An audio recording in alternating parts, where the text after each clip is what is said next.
ચાલો ગાઈઝ, તો સૌથી પહેલાં તો હરેક મિત્રોને જય હિન્દ। શેર બજારની અંદર સૌથી વધારે લોકો જે ભૂલ કરતા હોય ને, તો આ ભૂલ કે શરૂઆતમાં કોઈ પણ માણસ નવે નવો આવે ને શેર બજારમાં, ત્યારે એની પાસે પૈસા લિમિટેડ હોય, બરોબર। મતલબ કે 10-20 હજાર, 1-2 લાખ રૂપિયા, 2-5 લાખ રૂપિયા હોય। તો શરૂઆતમાં પહેલાં તો એમ વિચારે કે ભાઈ હું ટ્રેડિંગ કરું અને ટ્રેડિંગમાંથી રૂપિયા કમાવું અને એ પૈસા હું ઇન્વેસ્ટમેન્ટમાં લગાડું। તો ભાઈ પહેલી વાત તો આ વસ્તુ પહેલાં મગજમાંથી કાઢી નાખો। જો ટ્રેડિંગમાંથી હકીકતમાં રૂપિયા બનતા હોત તો લોકોને ઇન્વેસ્ટમેન્ટ કરવાની કાંઈ જરૂર ન પડત। તો એટલા બધા લોકો જે ઇન્વેસ્ટમેન્ટ બાજુ વળે છે ને, એટલા બધા પહેલાં તો વળતા ન હોત। અગર ટ્રેડિંગમાં ડેઇલી 1000 રૂપિયા કાઢીને એ તમે મહિનાના 30,000 ઊભા કરો અને 30,000 તમે ઇન્વેસ્ટમેન્ટ કરી શકતા હોત, જો આ ગણિત ચાલતું હોત ને, તો કોઈ માણસ પહેલાં તો ઇન્વેસ્ટમેન્ટ ન કરત। ડેઇલી માણસ નોકરી જવાની જગ્યાએ આ વસ્તુ કરત। અગર જો ટ્રેડિંગમાં રૂપિયા બનતા હોત ને, તો કોઈ માણસ કોઈ દિવસ લાંબા સમયનું રોકાણ કરત નહીં, લાંબા સમયનું અવડું મોટું રિસ્ક કોઈ લે નહીં।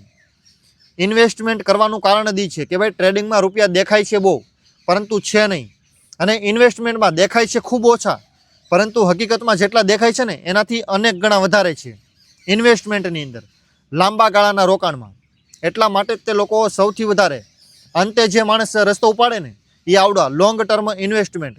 કેમ કે શેર બજારમાં સૌથી વધારે રૂપિયો હોય ને તો લોંગ ટર્મ ઇન્વેસ્ટમેન્ટમાં। બાકી ટ્રેડિંગમાં તમને કોઈ દિવસ એટલા રૂપિયા ન મળે, ગમે એવડા મોટા ટ્રેડર થઈ જાઓ ને તો પણ ભલે। અને જો પૈસા તમને એ લેવલના મળી ગયા ને સૌથી વધારે ઇન્વેસ્ટમેન્ટ કરતાં પણ, તો રિસ્ક પણ એનાથી પણ વધારે તમને જોવા મળશે એ જગ્યાએ। આ વસ્તુ ભૂલતા નહીં। તમારે કોઈ દિવસ શેર માર્કેટની અંદર શેરનો ભાવ જોઈને રોકાણ કરવાનું નથી કે ભાઈ 100 રૂપિયાનો શેર સારો, 10 રૂપિયાનો શેર સારો, 1 રૂપિયાનો શેર સારો, 10,000 રૂપિયાનો શેર ખરાબ, 5,000 રૂપિયાવાળો શેર ખરાબ, 1,000 રૂપિયાવાળો શેર ખરાબ। તો આ વસ્તુ સૌથી વધારે ખરાબ છે। તમે ક્વોન્ટિટી પાછળ નહીં, ક્વોલિટી પાછળ જાઓ। ભલે 10,000 રૂપિયાનો માત્ર એક જ શેર આવે અને ભલે ઓલી બાજુ 10,000 રૂપિયાના 100 શેર મળતા હોય ને, તો પણ એને લેવાની કોશિશ ન કરો। અગર શેર બજારમાં કોઈ પણ કંપનીનો શેર, XYZ કંપની કોઈ પણ હોય, ઘણી બધી કંપની છે જેના શેરની કિંમત લાખો રૂપિયા છે। એક શેર લેવો હોય ને તો તમારે લાખ રૂપિયા ઉપર રૂપિયા એને આપવા પડે એક શેરની કિંમત। અને શેર બજારમાં એવી કંપનીઓ પણ છે જેનો તમારે 100 શેર લેવો હોય ને તો પણ તમારા 10-20 રૂપિયામાં કામ પતી જાય। મતલબ કે અમુક પૈસામાં છે, હાવ 50 પૈસાની અંદર પણ એનો ભાવ હોય 10। તો ઘણીવાર જનરલી સામાન્ય માણસ શું વિચારે કે ભાઈ 1 લાખ રૂપિયાનો માત્ર એક શેર લેવો, એની કરતાં 1 લાખ રૂપિયાના 1 લાખ શેર લેવા સારા। આ રીતે વિચારે કે ભાઈ જેટલા શક્ય હોય ને એટલા વધારે શેર આવે એટલું સારું। પરંતુ એક વસ્તુ હંમેશા યાદ રાખજો કે ભાઈ શેર બજારમાં છે ને રિટર્ન પૈસા ઉપર બને, કેટલા રૂપિયા રોક્યા ને એના ઉપર। તમારી પાસે કેટલા શેર પડ્યા છે ને એની ઉપર કોઈ લેના દેના નથી। તમારી પાસે એક શેર હોય તો પણ ભલે અને 1 લાખ શેર હોય ને તો પણ ભલે, એનું જે રિટર્ન બનવાનું છે ને એ ઓલમોસ્ટ સેમ જ બનશે। તો 1 લાખ શેર હોય તો પણ ભલે અને એક શેર હોય ને તો પણ ભલે 1,10,000 રૂપિયા જ થશે। 1 લાખ શેર છે તો એ રીતે રિટર્ન મળશે એવું કાંઈ નથી, એક શેર છે તો ઓછું મળશે એવું કાંઈ નથી।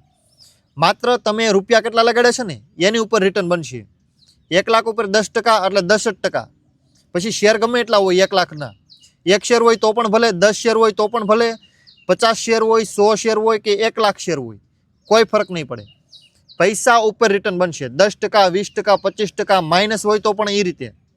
અને તમે પેની સ્ટોકની અંદર એમ વિચારતા હોય કે ભાઈ ઓલો 1 રૂપિયાનો શેર જલ્દી 2 રૂપિયાનો થઈ શકે, પરંતુ આ લાખ રૂપિયાનો શેર કઈ રીતે 2 લાખનો થશે? 1 રૂપિયા કરતાં 2 રૂપિયા થાય ને એની સરખામણીમાં લાખના 2 લાખ જડ દઈને થશે, અગર કંપનીમાં હકીકતમાં ક્યાંક છે ને લેવાનું તો।